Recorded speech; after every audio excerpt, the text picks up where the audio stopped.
Gente, mais uma doença viral para a gente estudar. Gripe aviária. Vamos lá, mais uma? Bom, gente, a gripe aviária, ela foi uma doença que ela causou um certo desconforto para nós há um tempo atrás, tá? A gripe, ela é uma doença específica, tá?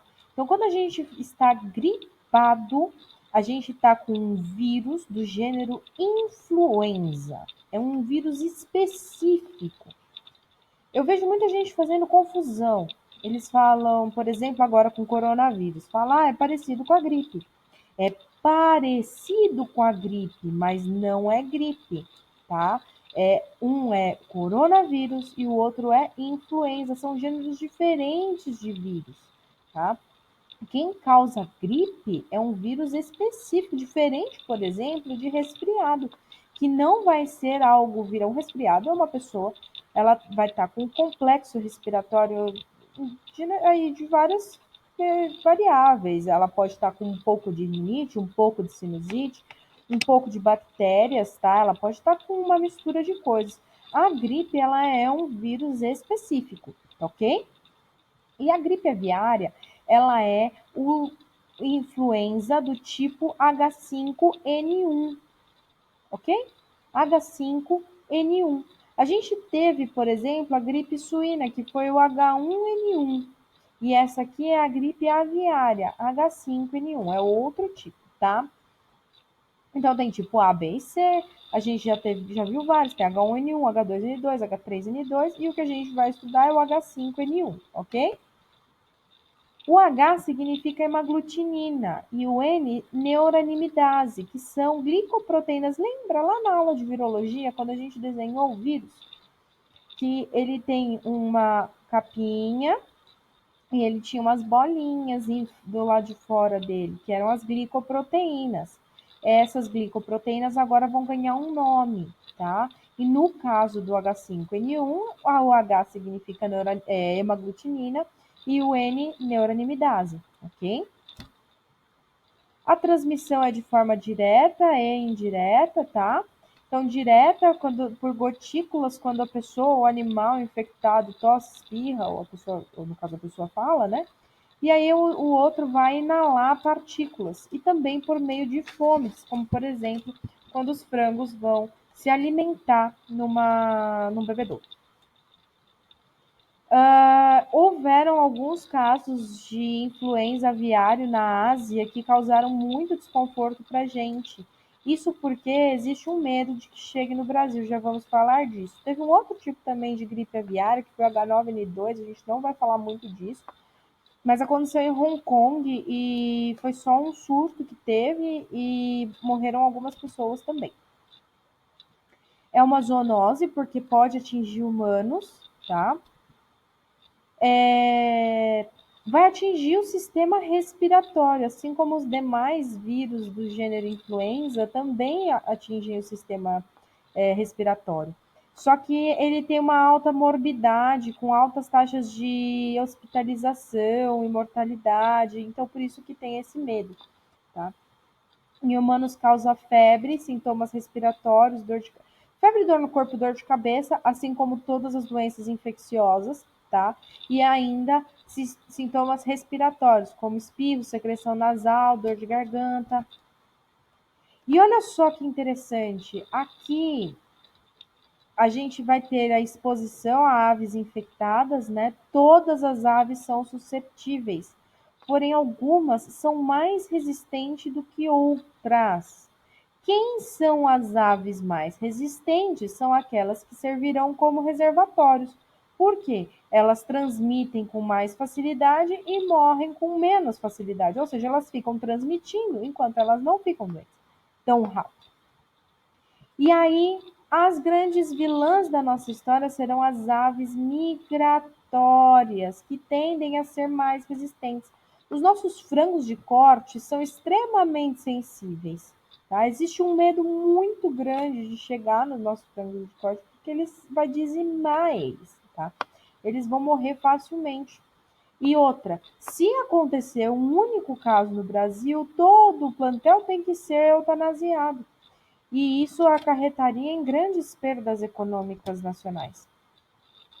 A incubação é de 1 a 3 dias, mas quando a gente tem um plantel muito grande, pode chegar até 14 dias. Tá? Ele não pode evitar criações mistas, porque gansos, patos, são aves migratórias. É que a gente cria eles em cativeiro, mas eles são migratórios, então eles são mais resistentes. Se eu criar junto com o frango de corte, eu posso ter uma contaminação no meu frango. Tá? Não vou cobrar muito da história, mas teve essa mutação em 97, e aí foi provado o primeiro caso de transmissão para humanos, altamente patogênico, tá? Diretamente de aves para humanos. Tá? E aí, desse H5N1 já morreram milhões de aves, isso aqui é uma vala, depois de ser feita a eutanásia de milhões de aves, tá? Porque não pode consumir esses animais. Ele também pode ser transmitido de pessoa para pessoa, tá? Do mesmo jeito que uma gripe qualquer, todo mundo sabe como que pega a gripe, é a mesma coisa, tá? Vocês já conhecem já, né? Não precisamos ficar gastando muito tempo com isso. Essas partículas, uma vez que espirra, fala, que sai do corpo da pessoa, do animal, ele viaja mais ou menos 1 metro, 1,5 metros, tá? Então, isso já é uma informação interessante. A gente está vendo bastante sobre isso agora aqui, né? Nessa quarentena, por isso que estamos em casa, né? Mas vocês já vão concluindo algumas prevenções que a gente vai falar no final. Também pode ser adquirido de forma indireta, por contato com objetos ou um ambiente contaminado, tá? Tipo metrô, trem, ônibus contaminado. O vírus ele pode ficar até 48 horas numa superfície, tá? Então ele ainda fica bastante tempo. E a taxa de óbito é de 54%, ou seja, se você pegar, você tem mais chance de morrer do que de sobreviver. E as principais aves que transmitem são as aves migratórias aquáticas. Aves migratórias aquáticas. Então, se eu perguntar na prova quem é o reservatório, o principal transmissor da gripe aviária, quem que é? A ave migratória aquática. Aquática, qual é a ave que faz quá? Tá. Então, ave migratória aquática. Lembra assim, vai ficar fácil de lembrar para a prova, gente. Não tem erro. Todo mundo que decora assim vai bem nessa pergunta. Ave migratória aquática. Então, elas viajam. E aí, o que acontece? O Brasil, ele é um país que ele é de um tamanho continental. E a gente tem uma das maiores floras do mundo e faunas também. Então, a gente recebe muitos animais. O que a gente aprendeu com o pica-pau? Que no inverno ele deveria ir para o sul, os amiguinhos dele vão para o sul, onde é mais quente. E ele que fica lá, fica sofrendo no inverno. Então as aves, e o pica-pau é da onde? Ele é do Canadá. Então as aves, elas saem, muitas aves fazem a rota Canadá, Estados Unidos, Brasil. Elas saem de lá e vêm para cá durante o inverno do Canadá para passar o inverno aqui, onde aqui é verão, né? Então elas ficam aqui no calorzinho. Nessa viagem, se houver um surto no Canadá, elas podem trazer para cá. Por isso que existe esse receio. E olha que interessante, nunca houve nenhum caso de gripe aviária no Brasil. É puramente medo de que ocorra, porque a nossa economia ela é gerada pela nossa agropecuária. O Brasil ele é um país muito produtivo. Tudo que a gente planta no nosso solo nasce, tudo que a gente cria cresce. Né? Então a gente é muito bom nisso, em criar coisas, né? Só que uma boa parte, o Brasil é um dos maiores exportadores de carne de frango do mundo. A gente compete muito com a China, só que a China ela não exporta tanto, porque ela mesma consome essa carne de frango. A gente produz e exporta muito. Só que se acontecer casos de gripe aviária, vão parar de comprar da gente. Então imagina, a gente está agora com os coronavírus tudo parado. Imagina se ainda vem um caso de gripe aviária agora. Acabou, não tem mais nada, né? Então existe esse medo. Porque há cerca de 91 espécies que fazem essa rota Canadá, Estados Unidos, Brasil, depois Brasil, Estados Unidos, Canadá. Então existe esse medo. Existem inclusive espécies que vêm da África para cá. Imagina elas são espécies que fazem, são espécies de viagem intercontinentais, é muito, né? Gente, aqui eu não passo para vocês as prevenções, tá? Quer dizer, não no slide, porque eu quero que nesse momento do nosso semestre vocês já tenham condições de raciocinar e pensar em algumas prevenções por conta, tá? Então, nesse slide aqui, vamos parar um pouquinho, dar uma pausa no nosso vídeo, tá? E tenta colocar num papel o que você acha que serviria como prevenção. Coloca nesse papel para você mesmo, tá? Pensando nos seguintes pontos. Então, o vírus ele fica bastante tempo no ambiente, os fomites ele tem influência. Uma vez saindo, uma vez pela via de eliminação do seu hospedeiro, ele vai viajar mais ou menos 1 metro para frente. Os principais reservatórios são as aves migratórias aquáticas.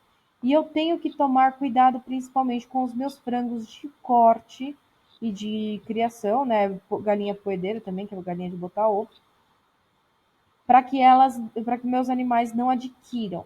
Como prevenir então? O que eu faço? Tira 10 minutinhos, escreve as suas ideias e aí você continua dando play na nossa aula, beleza? Vamos lá então, que eu vou passar para vocês as nossas prevenções. Basicamente, gente, a prevenção ela vai ser. Não tem como a gente colocar uma tela no Brasil e impedir as aves de vir para cá. É a gente que está invadindo o espaço dos nossos animais. Então a gente precisa se adaptar a eles, e não eles se adaptar a nós, né? Uma das coisas é construir o meu plantel no local certo. Então, a prevenção aqui, ela começa desde a construção da minha granja.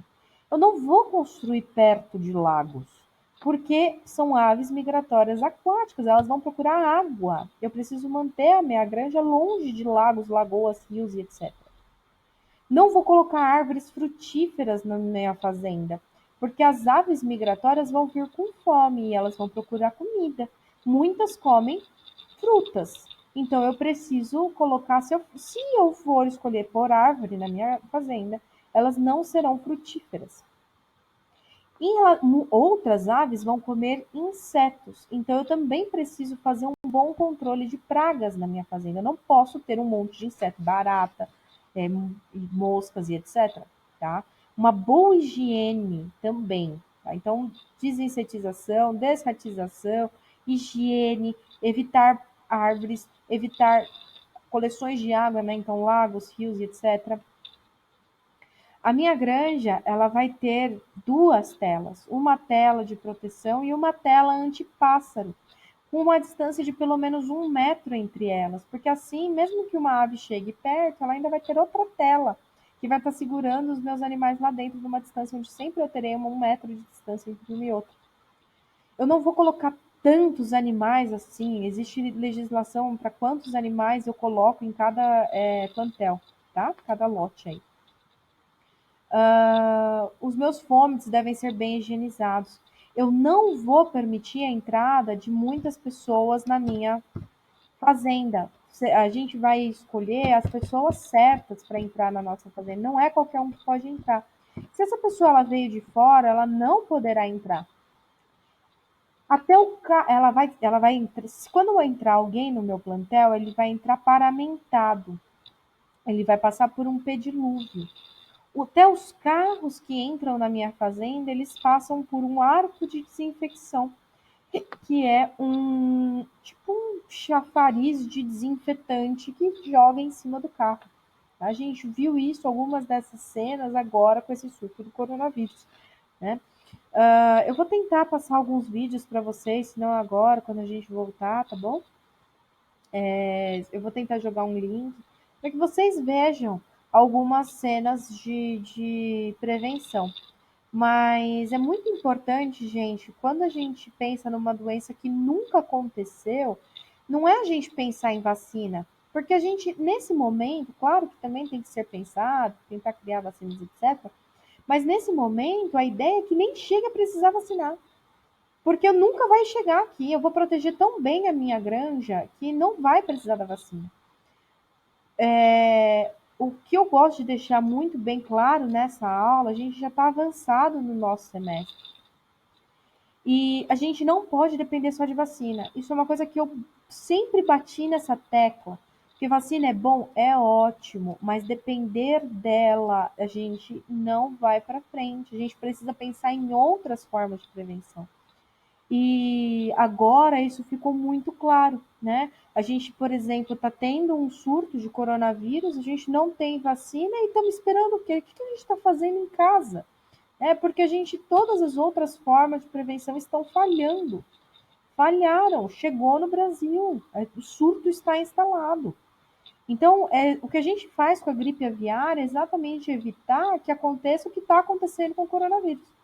A gente não quer que chegue na nossa granja, porque se chegar, acabou. A gente já. Aí agora é ficar em casa, agora é matar, fazer eutanásia de todos os nossos frangos, aí perdeu o controle.